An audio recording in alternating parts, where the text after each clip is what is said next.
Sir వస్తా బండారు వంశకృష్ణ గారు good morning అండి. మీ దగ్గరకు వచ్చే ముందు సార్ ఒకసారి నిన్న జగన్మోహన్ రెడ్డి గారు మాట్లాడింది ఆ బయట ఒకసారి అది విన్న తర్వాత మనం మాట్లాడదాం. ఒకసారి ఆ బయట ప్లే చేయండి.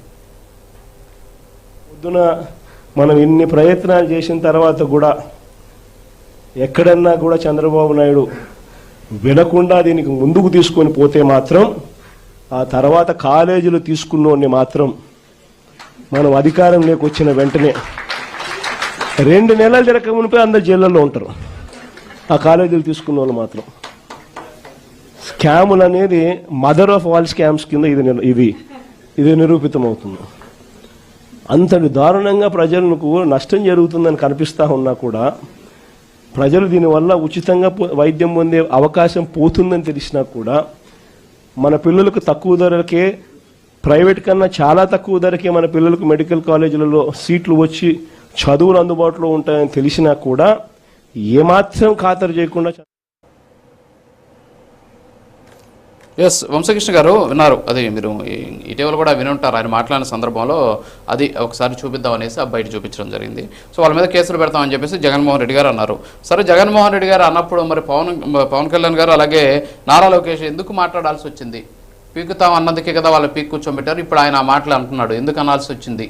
అట్ ది సేమ్ టైం అధికారం మీ చేతుల్లో ఉన్నప్పుడు 3 పేజీలు కాకపోతే 30 పేజీలు ఓపెన్ చేయొచ్చు కదా అని చెప్పేసి కృష్ణాంజనేయులు గారు మాట్లాడుతున్న పరిస్థితి. అంటే అర్థం వచ్చేలాగా ఏమంటారు మీరు? అధికారం ఉంది కాబట్టి. గుడ్ మార్నింగ్ రాజు గారు, మీకు, సుజాత గారికి, లక్ష్మణరావు గారు, కృష్ణాంజలి అన్న గారు, అలాగే ప్రైమ్ 9 వీక్షకులందరికీ కూడా. సార్ ఇప్పుడు ప్రభుత్వంతో ఎంఓయూలు చేసుకున్న వాళ్ళని అరెస్ట్ చేస్తానని చెప్పేసి మాజీ ముఖ్యమంత్రి జగన్మోహన్ రెడ్డి గారు బెదిరిస్తూ ఉన్నారు. లీగల్గా ఈజ్ ఇట్ పాసిబుల్ సార్? ఒక ప్రభుత్వంలో ఉండి ప్రభుత్వంతో ఎంఓయూలు చేసుకున్న వాళ్ళని అరెస్టులు చేస్తారా? Is it possible? అది పాసిబుల్ కాదు. కాబట్టి ఖచ్చితంగా అది ఒక అమలు కానటువంటి బెదిరింపు. అది కేవలం బెదిరింపు మాత్రమే. ఆ బెదిరింపు ఎందుకంటే ఇప్పుడు అక్కడ ఉన్న వాళ్ళు చప్పట్లు కొట్టారు కదా సార్, అక్కడ ఉన్న వాళ్ళు మనం వచ్చిన 2 నెలల్లోనే అని అక్కడ ఉన్న వాళ్ళు చప్పట్లు కొట్టారు కదా. అసలు 2 వారాలు పోతే వీళ్ళ పార్టీలో పరిస్థితి ఏంటో వీళ్ళకి తెలియదు.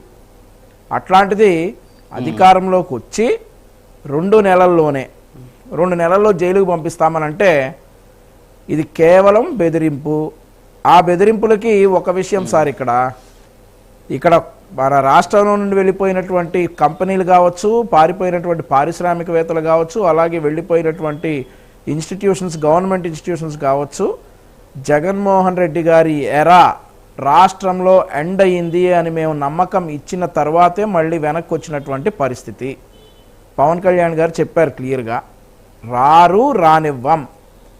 ఆంధ్రప్రదేశ్ రాష్ట్ర భవిష్యత్తును దృష్టిలో పెట్టుకుని జగన్మోహన్ రెడ్డిని మళ్ళీ రానివ్వం అని చెప్పి పవన్ కళ్యాణ్ గారు చెప్పారు. మేము అదే మాట మీద కట్టుబడి ఉన్నాం. అయితే ఈ పేకటాలు, ఈ లాంగ్వేజ్ గురించి మాట్లాడుకోవాల్సి వస్తే రాజు గారు, మా నాయకులు ఇద్దరు కూడా, లోకేష్ గారు, పవన్ కళ్యాణ్ గారు, వాళ్ళు లోపల చాలా బాధపడి ఉంటారు ఈ మాటలు మాట్లాడటానికి. కానీ ఏం చేస్తాం, తప్పట్లా. ఆ భాషలో చెప్తే కానీ వాళ్ళకి అర్థం కావట్లేదు. ఈయన జగన్మోహన్ రెడ్డి గారు మొన్న ఒక బహిరంగ సభ కాదు సారీ ప్రెస్ మీట్లో తోలుమందం అంటాడు చంద్రబాబు నాయుడు గారికి. అలాగే యోగాను అపహాస్యం చేస్తారు. అలాగే యోగా డేకి ఆంధ్రప్రదేశ్ రాష్ట్ర ప్రభుత్వం గోరంత ఖర్చు పెడితే కొండంత ఖర్చు పెట్టినట్టు చెప్తాడు. ఈయన ఖర్చు పెట్టినటువంటి రిషికొండకి కొండంత ఖర్చు పెడితే కనీసం గోరులో సగం చెప్తాడు. సో ఈ మాటలు నాకు నేనుగా అనుకుంటుంది ఏంటంటే, మన లోకేష్ గారు కావచ్చు, పవన్ కళ్యాణ్ గారు కావచ్చు, ఎప్పుడో రియాక్ట్ అవ్వాల్సింది.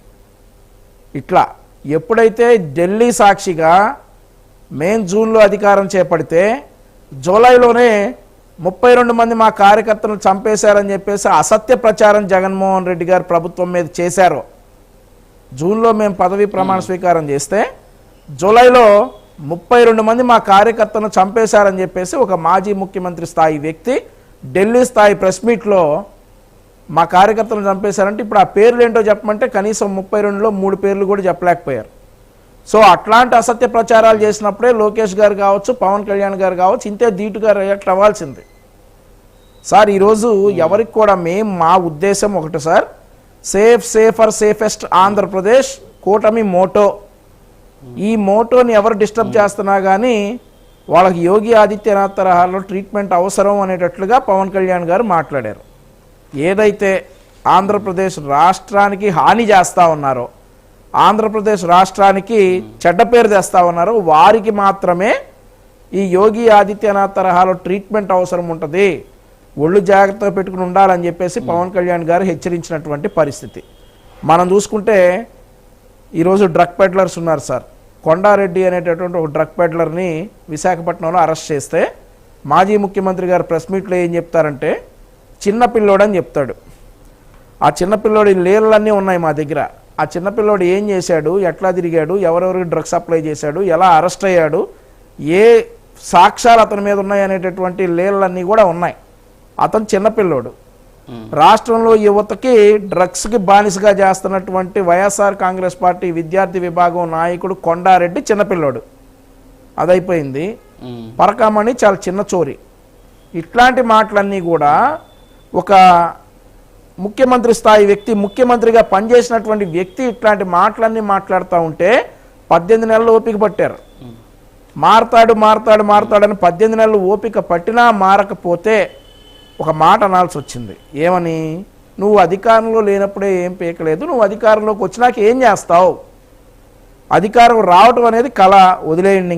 ఇక అధికారంలో నేను 5 సంవత్సరాలు అధికారంలో ఉన్నారు, కంపెనీలు తరిమేశారు, మేము అప్పుడే పోరాడాం, అప్పుడే రోడ్డు మీదకి వచ్చాం, అప్పుడే మీరు ఏం చేయలేకపోయారు, ఇప్పుడు ఏం చేస్తారు? ఇంకా అధికారం రావటం అనేది కళ అనేది ఇద్దరు నాయకులు చెప్పినటువంటి మాట. పవన్ కళ్యాణ్ గారు కొంచెం దూకుడుగా ఉంటారు కాబట్టి 18 నెలలుగా ఆయనలో ఈ ఫైర్ ఎవరు చూడలేకపోయాం మేము. ఇప్పుడు ఏదైతే రాష్ట్రాన్ని నాశనం చేస్తున్నటువంటి కొన్ని వర్గాలకు మాజీ ముఖ్యమంత్రి గారు సపోర్ట్ చేస్తూ ఉన్నారో, కేసులు పెడతామనేసి, ఆ తర్వాత వెటకారంగా ప్రభుత్వం గురించి మాట్లాడతా ఇట్లాంటివన్నీ చేస్తూ ఉంటే పవన్ కళ్యాణ్ గారు రెస్పాండ్ అయ్యారు.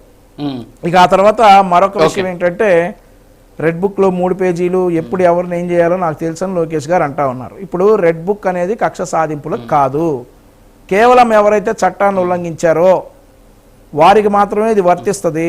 కొంతమంది రెడ్ బుక్ అంటే మాకు భయం లేదు, అది లేదు, ఇది లేదు అంటా ఉన్నారు. భయపడే జగన్మోహన్ రెడ్డి గారు ఢిల్లీ స్థాయికి వెళ్ళేసి రెడ్ బుక్ పేరుతో మమ్మల్ని భయపెడతా ఉన్నారని చెప్పేసి ఢిల్లీ స్థాయి ప్రెస్ మీట్లో మాట్లాడినటువంటి సందర్భం ఉంది. మరి మీ నాయకుడే భయపడ్డాడు, మేము భయపడలేదని అంటే అది మీ ఇష్టం. సో ఇట్లాంటివన్నీ కూడా ఇవన్నీ బ్యారేజ్లో వేసుకొని లోకేష్ గారు అలా మాట్లాడటం జరిగింది. మరొక విషయం మీకు గుర్తు చేయాలి ఏంటంటే, ఇందా కృష్ణాంజనేయులు గారు మాట్లాడుతా ఇతను ఏమన్నాడంటే జగన్మోహన్ రెడ్డి నన్ను ఏం పీకారని అన్నాడు, లోకేష్ కూడా అదే మాట్లాడుతున్నాడు ఈరోజు అని చెప్పేసి కృష్ణాంజనేయులు గారు అన్నారు. జగన్మోహన్ రెడ్డి గారు నా వెంట్రుక కూడా పీకలేరు అని చెప్పేసి చిన్నపిల్లల దగ్గరికి వెళ్ళి వసతి దీవెన కార్యక్రమంలో మాట్లాడినటువంటి మాటలయ్యి. చిన్నపిల్లల దగ్గర నా వెంట్రుక కూడా పీకలేరు వీళ్ళు అని చెప్పేసి చిన్నపిల్లల దగ్గర మాట్లాడిన మాటలు. లోకేష్ గారు ఏం మాట్లాడుతున్నారండి చిన్నపిల్లల దగ్గర? అమ్మకి చెప్పలేనటువంటి ఏ పని మనం చేయకూడదు అని చెప్పేసి చిన్నపిల్లల దగ్గర మాట్లాడారు. ఈ వ్యాఖ్యలు ఎప్పుడు చేశారంటే లోకేష్ గారు కార్యకర్తల సమావేశంలో చేయడం జరిగింది. అరే అప్పుడే నువ్వేం పీకలేదు, ఇప్పుడు ఏం చేస్తావు అని చెప్పి కార్యకర్తల సమావేశంలో చేశాం. అండ్ ఆల్సో లోకేష్ గారు కంపెనీలు తెచ్చారు, లోకేష్ గారు రాష్ట్రాన్ని ఒక గాడిలో పెట్టారు. వెళ్ళిపోయినటువంటి జగన్మోహన్ రెడ్డి గారి హయాంలో వెళ్ళిపోయినటువంటి కంపెనీలు వెనక్కి వచ్చాయి. ఇన్ని చేసిన తర్వాత లోకేష్ గారు ఒక మాట అన్నారు.